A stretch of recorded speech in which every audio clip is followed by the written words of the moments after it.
Verma to speak a few words for us. I am very delighted to be here to attend this biotechnology meeting. Previously, I have attended 2 OMICS meetings, and I met Babu Gatala, and as you know, he is very, very courageous. He did his postdoc in Stanford, but his aim was to exchange and to give knowledge or distribute knowledge to others. And he chose that he should publish journals and organizing conferences. So I attended previously biotechnology meeting as well as metabolomics meeting. Here after some time I will make a presentation about what we do at NIH, especially National Cancer Institute, and lot of things are common which are aims of this biotechnology meeting. You will hear about genomics, proteomics, transcriptomics or epigenomics. A session will be after 2 days, full-fledged of that, and you will be very much interesting. About biotechnology, bioremediation, and all other aspects also will be covered. So when I saw the agenda, I could see that this biotechnology has been covered very well in this meeting. Dr. J. Mohan Joseph, I'm honored to invite you to deliver a talk for all of us. So on behalf of the Division of AIDS Research at the National Institute of Mental Health, I'd like to thank the OMICS Group for inviting me to be part of this exciting meeting. And I'll tell you a little bit more about the kind of research that NIMH supports later on in my presentation. But we're delighted that the OMICS Group have included a session on HIV infection and neuro-AIDS as part of the overall theme of challenges and emerging issues in biotechnology. So this session, which will be held on Friday, which we hope you'll be able to attend, will introduce some areas relevant to the conference themes such as systems biology approaches, nanotechnology, inflammation-related biomarkers in the setting of viral infection of the brain. We look forward to an excellent meeting, and thank you all. I invite Dr. Howard S. Fox to deliver his talk. There was talk about increasing collaboration, and certainly there is a long history of collaboration between our laboratories and our universities. And I can speak certainly for my own, and many scientists and institutions here in India, both people working here in India, people in India working in our institutions and laboratories in the United States, particularly at our institution at the University of Nebraska, as well as Americans coming here to India to work in your laboratories and collaborate with people here. Not only for the excellent science, but because my son is attending Central University, studying political economics there. And so this is a wonderful chance to follow him halfway around the world and see where my money is going. No, and see how, you know, you give kids good roots and they spread their wings, and this is a wonderful place to do it. He is loving Hyderabad and this entire state as he travels around.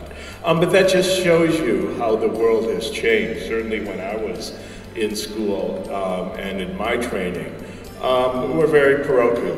We work in our labs, in our towns, in our universities, and maybe collaborate, you know, with some others locally. Nationally was a challenge, and certainly internationally it really didn't happen.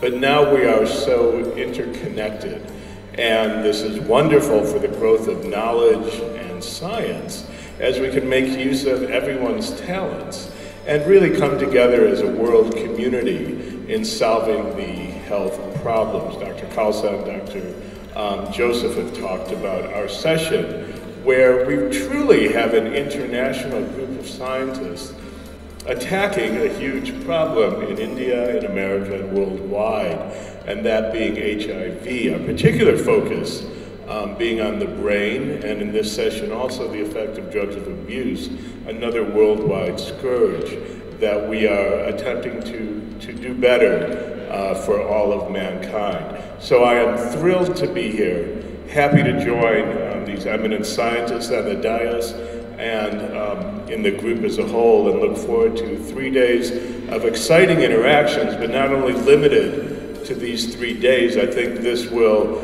not only cement some ongoing relationships, but also lead to new future interactions between individuals, our institutions, and our countries.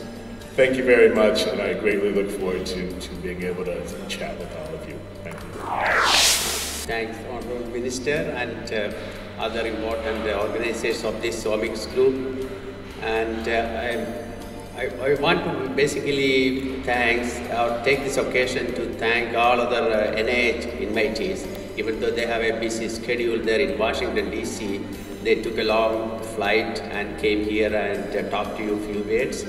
And also the other colleagues came from United States, like Dr. Fox and Anuja Gorpade and Shilpa and Suli Chang and Anil Kumar and Santosh Kumar. And there's a whole lot of other people who came from all the way from United States to talk to you. And I, being from Florida, and I belong to the Florida International University, as you know that the name itself will show something. It's an international university where we have about 48,000 students are there, and most of them, about 20% of the students are from India, and majority of that 20% is from Andhra Pradesh. So there is a uniqueness, there is a connection between Andhra Pradesh and Florida International University as far as the students are concerned, and they are very happy there and they are enjoying their life there, and some of them wants to come back because the biotechnology is improving in this country. So with that note, I want to let you know that any researchers or postgraduate students or the doctor students, and if they want to have a fruitful collaboration with our university, they are most welcome to come there. I would request Honorable guest for the day, Sri Satracharla Vijaya Rama Raju, to proceed further and speak a few words for us. Distinguished guests on the dais include my esteemed colleague, Sri Ponnala Lakshmaya ji, Honorable Minister for IT, and other dignitaries,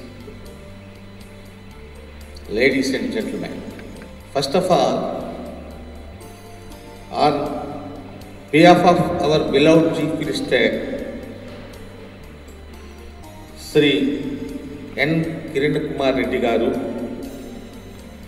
and myself, like to convey our best wishes and best of luck for the success of this wonderful conference.